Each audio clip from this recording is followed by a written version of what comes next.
Over the past 17 years, it's just got worse and worse. Selwyn Lucas is a painter and decorator, but his job is being made increasingly difficult by this: an uncontrollable tremor in his right hand. The shaking is caused by a mistiming of the electrical signals, the commands sent from the brain to the muscles in the hand. 1 million people in the UK suffer from tremors.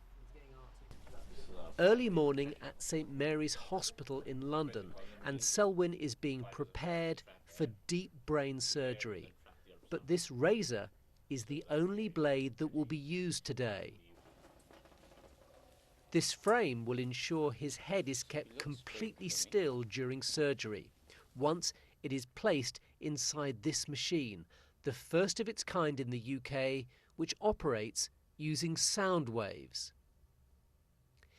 It works like this. The device has more than 1,000 ultrasound beams. When focused on a single point, they generate enough heat to destroy tissue. The target is a tiny point at the base of the brain, which is causing the faulty signals which trigger the tremors. This is precision medicine. The team constantly monitor MRI scans and gradually increase the energy of the sound beams. I've witnessed quite a lot of brain surgery, and it is brutal and bloody, drilling through the skull and cutting through tissue. The contrast here is astonishing. There are no scalpels, it's all done with sound waves, and the patient is awake throughout. And the result? Remarkable. The tremors have gone, his right hand is steady, and this is a permanent fix. Doctors believe ultrasound surgery could treat other conditions. It could help involuntary movements in Parkinson's, and it could help tremor in multiple sclerosis, as well as other neurological conditions emanating from the brain. So it has a big future. It has an enormous future. 7, 6, 5. This was Selwyn 4, before 3, treatment 2, 1. and after. It avoids the risks associated with conventional brain surgery, and recovery is immediate. You've got a big smile on your face, Selwyn. Yeah, it's nice, isn't it? Yeah, it'd be brilliant if I can pick someone up with a hand and know it's not going to spill everywhere. Selwyn's treatment is part of an international trial. Once that's completed next year, there's likely to be huge demand for this pioneering surgery. Fergus Walsh, BBC News. One of the challenges of dealing with the Great Barrier Reef is, as its name suggests, it's enormous. It's about the size of Italy.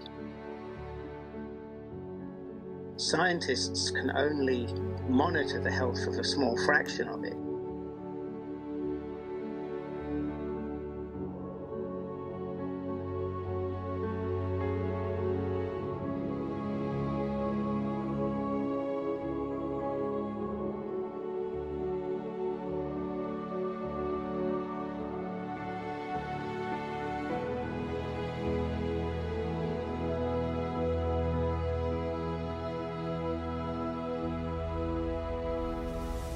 There are some things that we really need, such as simple reconnaissance information that you can get from a handful of photographs from a reef taken underwater, that's well within the capability of anybody with a camera. And so we're trying to mobilize the enthusiasts there to get out to a large number of reefs and take a series of photographs that can be analyzed both by them, by experts, but also from people around the world who want to get involved from their armchair.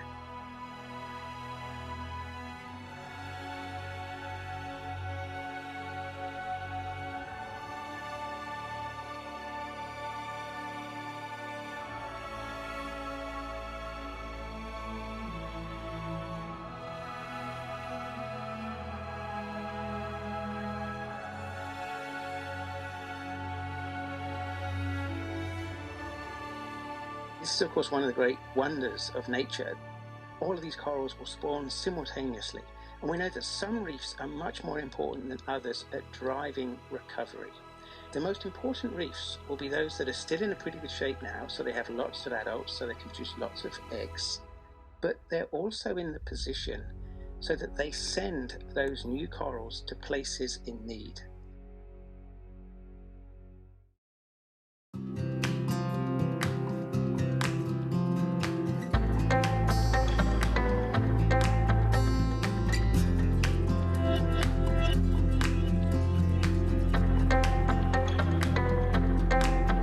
It's actually something that we do all the time. We take penguins on field trips on a regular basis because it's really actually good for them. It's good to give them exercise, gives them mental stimulation, and just seeing different sights and sounds.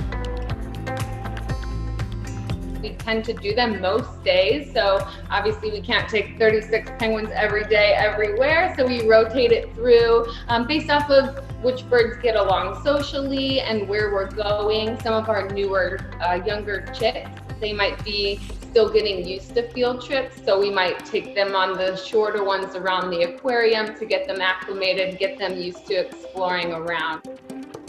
It actually started with our penguin Wellington. He's a 32-year-old rockhopper penguin, one of our oldest penguins. And we took him up to the Amazon exhibit, and he seemed pretty curious about the fish. He was really looking around and very engaged. We posted that video, and that's kind of where it started. And it's kind of gone viral, if you could say that, since then. We definitely want to make sure that we have enough staff around if they're going to be in a big space. Penguins are pretty small. Our Magellanic penguins are about 10 or 12 pounds, and so they could fit in little tiny areas if they want to. So we do make sure we keep a good eye on them, but we also have really good relationships with our penguins, and so a lot of times they seek us out. So if they know we're around, they'll follow us around, and it's not as hard to keep track of them as you might think.